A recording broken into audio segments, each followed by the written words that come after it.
We have here an '03 Jetta Volkswagen TDI diesel, and the customer's complaint is that the battery goes dead overnight. They've taken it to a parts house chain, and they've tested the battery for them, and they say the battery's fine. So we assume it's got a parasitic drain, and let's do some checks on it and figure out what we can do. Now, I did verify it wouldn't start this morning, and then I put the battery charger on it for 20 or 30 minutes, and it started right up. I'm going to go ahead and test the battery real quick, just to be sure. Okay, in order to test this battery, we'll need the CCA rating off of it. And it looks like a battery warehouse type battery. No name brand on it, unless you consider usable the name brand. Definitely no rating on it. But I know that Volkswagen batteries that come from the dealership are 640 ENSAE. That's not cold cranking amps, that's some kind of other rating. And this machine will do that type of rating.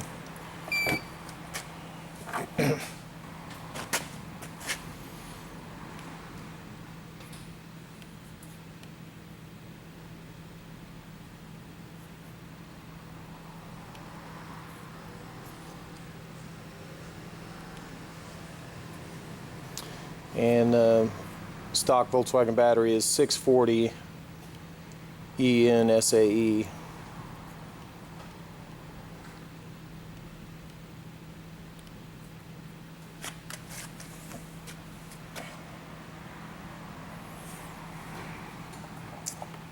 And it does test good. And I noticed this says 123% at 790, whereas the rating was 640. So I'm wondering if I have it on the wrong setting at EN. A Volkswagen battery does come and it says ENSAE. So I'm going to try and test this battery putting SAE in there.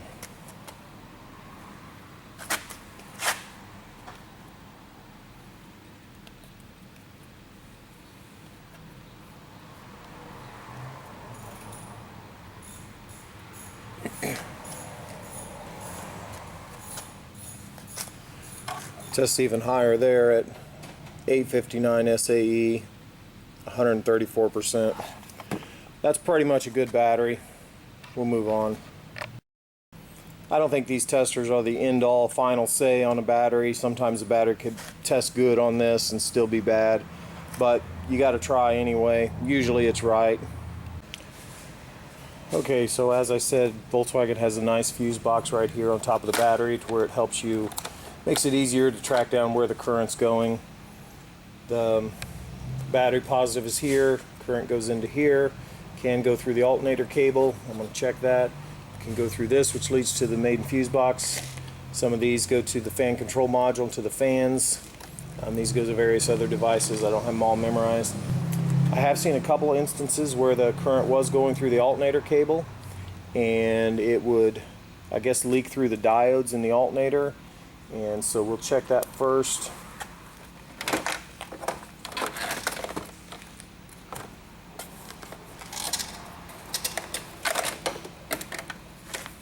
Put our current clamp on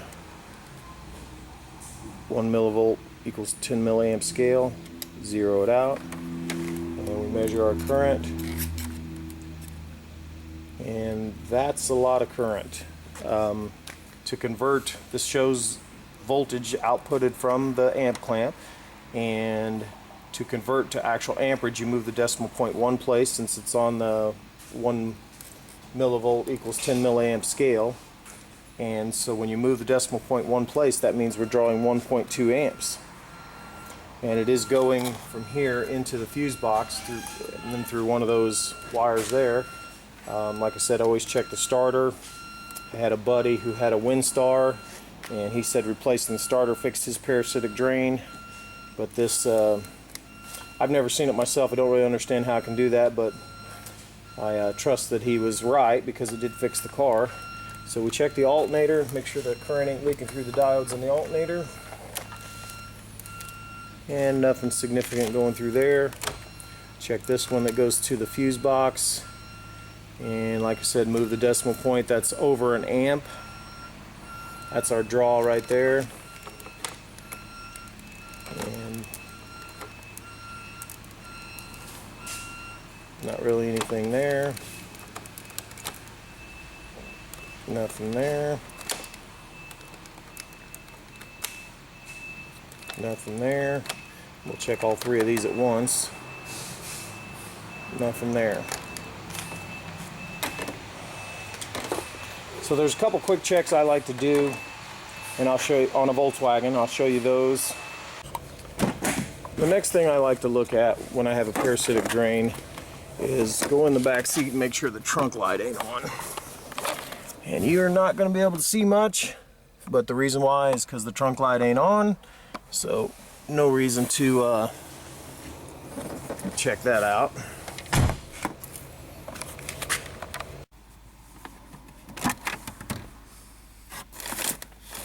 Glove box light is right there. Didn't even come on when I opened the glove box, so that probably means it's not on when it's shut. Should like to see that thing work.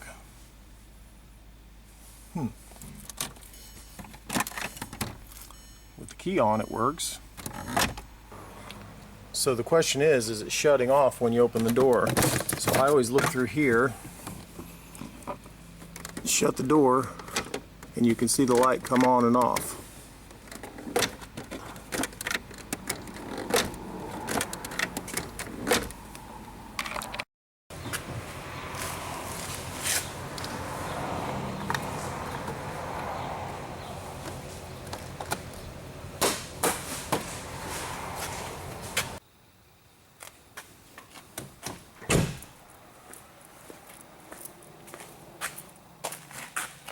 And there's our amp draw. It's kind of high right now because I'm sure the dome light's still on from, yes it is, it's still on from having that door open over there. So we're seeing the draw of that dome light. See if we can catch it when it shuts off. So that's drawing about 2.7 amps.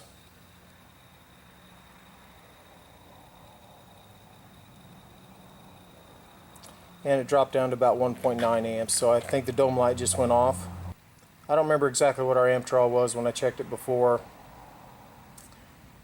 but we're going to go with 1.9. That's way too much amp draw.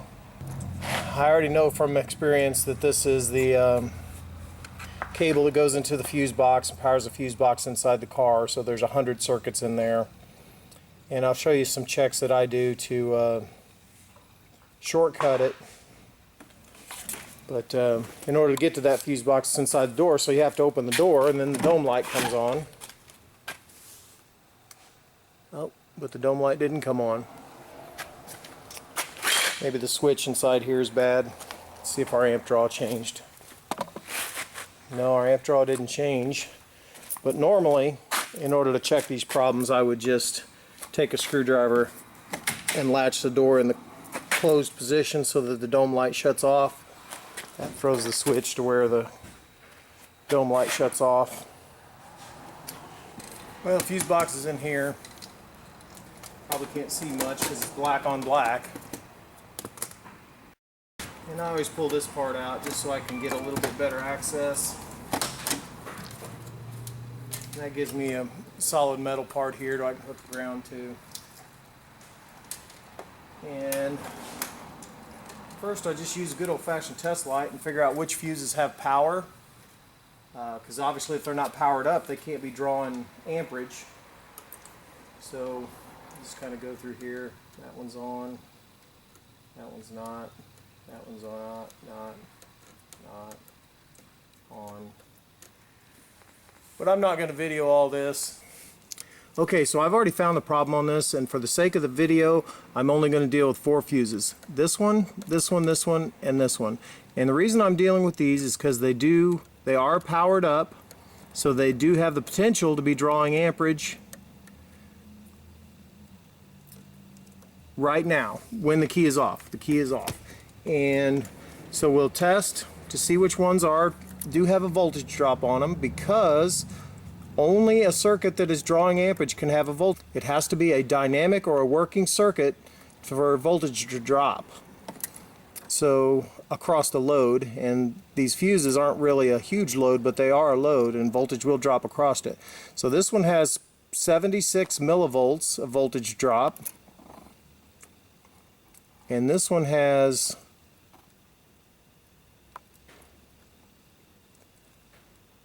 83 millivolts of voltage drop, and this one has 146 millivolts of voltage drop,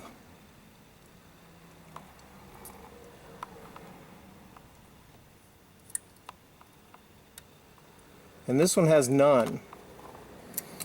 So we'd want to focus on the ones that have the largest voltage drop, although sometimes the small fuses can have it isn't proportionate. The voltage drop isn't proportionate with the big fuses. There is a chart floating around the internet that you can look at that that shows approximately how much voltage drop a fuse should have on it, and it relates to how much amperage is flowing, of course. So now that we have three suspects, with this one having no voltage drop, this one having a voltage drop, this one having a voltage drop, and this one having a voltage drop, we can pull the fuse out and see if the amp draw goes away, and that'll kind of narrow it down. Or we can jump a wire in here and then measure with our amp clamp how much amperage is flowing through. Okay, so we could simply pull these fuses out and see which one makes the draw go away. But sometimes just pulling a fuse out will make a computer wake up, so that will sometimes mislead you. So what I like to do is pull a fuse out, jumper a wire in its place,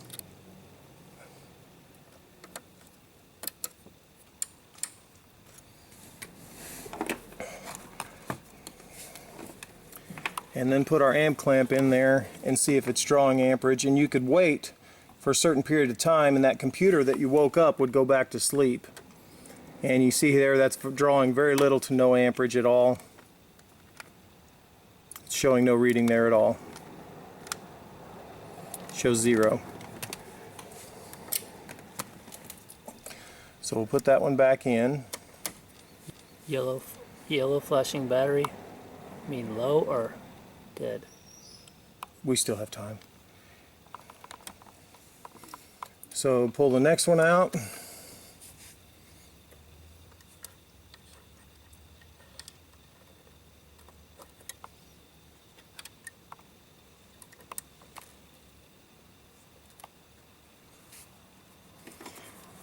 And check that, and we have no amperage flow.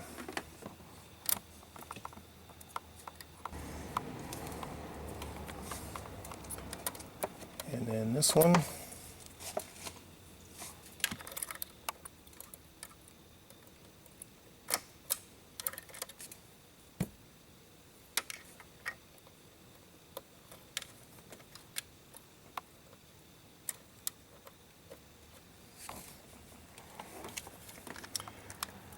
And it still shows 0 amperage flow.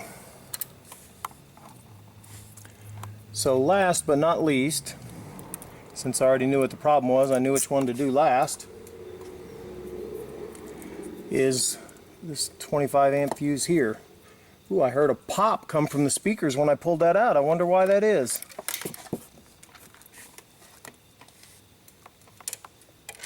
Did you hear that? Yep.